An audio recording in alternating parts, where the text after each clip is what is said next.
Hey guys, how you doing? Danny Stewart here for BassJapanDirect.com with another naked sound review, second one of today. Another revived bass from the scrap heap.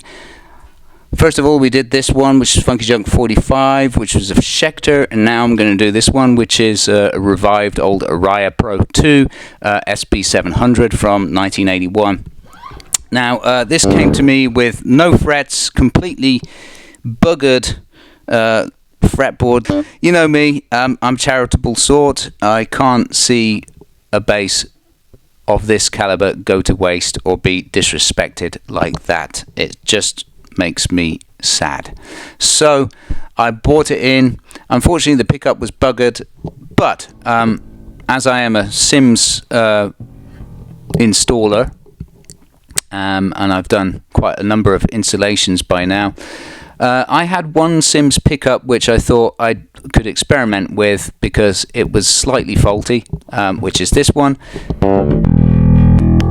So what I did was I recovered this one, as in I laminated it so that it matches the fretboard here, and I also added this little metal eyelet.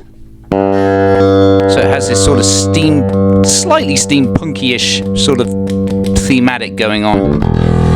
Matches, you know, the aesthetic of the instrument, I think.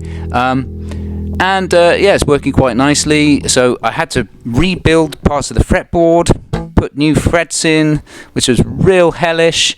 Had to use an epoxy glue to put the frets in because the previous owner had just ripped them out and left big gouges in there, so the frets wouldn't actually sit in there properly. They wouldn't hold in properly. So yeah, it was a lot of work, basically. That's why it's been sitting around for a long time. And then, you know, with the advent of this pickup that I could experiment with becoming available, I thought, why the hell don't I try and install a Sims pickup in this? I think it'd be really good, and it is. I really like it.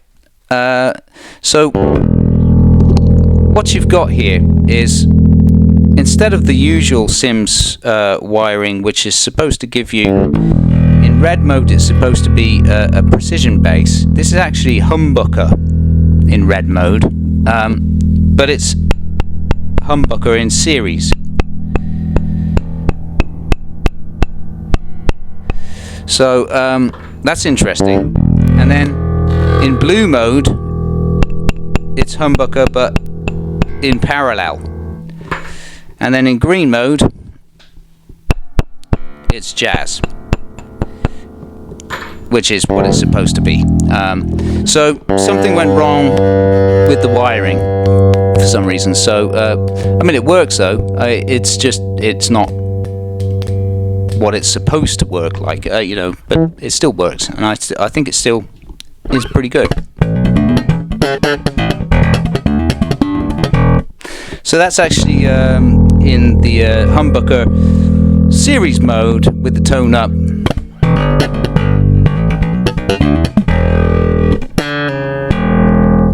Tone down.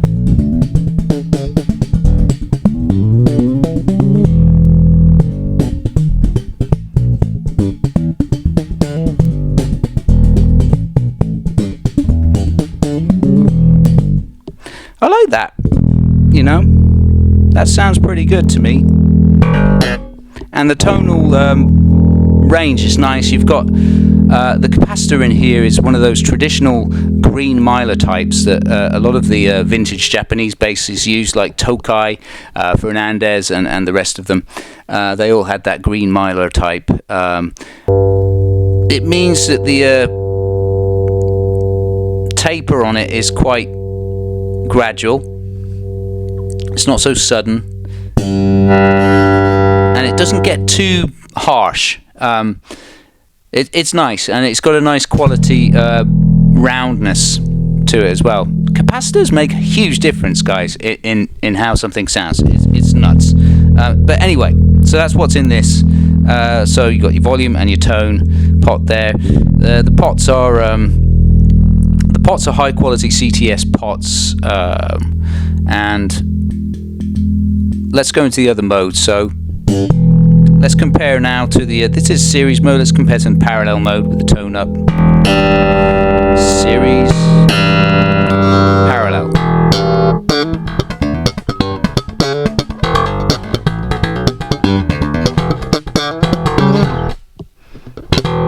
Series.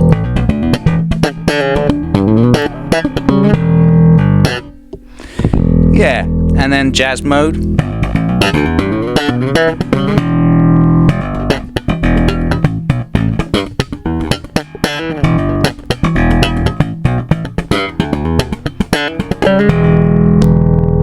Back to series humbucker.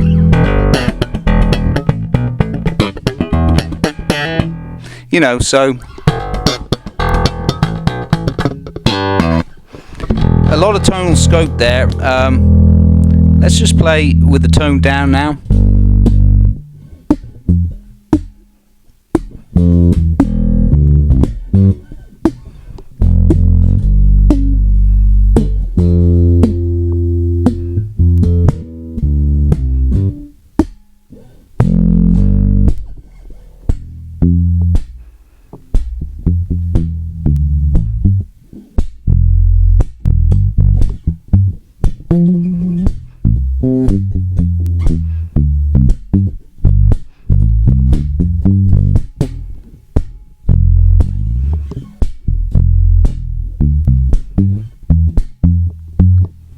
Etc. Right? So that's nice. It plays like bloody water.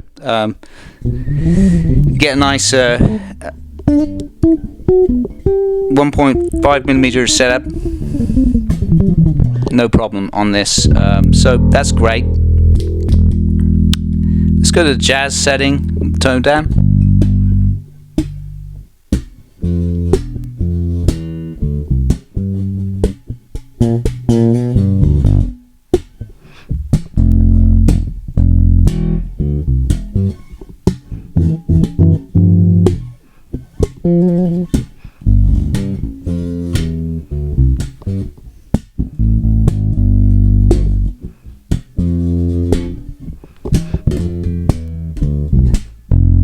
Whoops.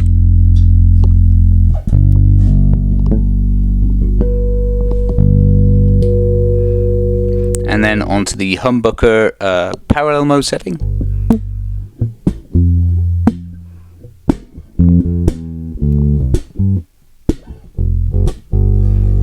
Palm mute.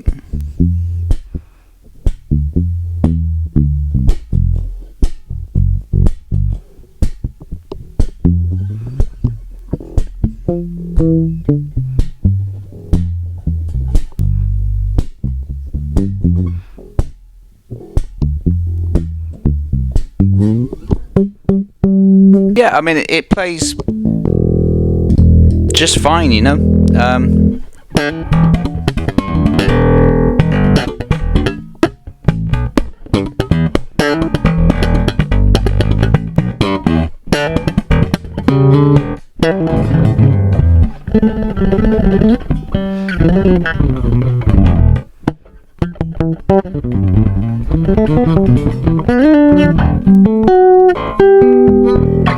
I think it's a great bass, guys, so hopefully you dig it too. You know, it's up for $700 or nearest offer. So there you go, guys. Cheers for watching.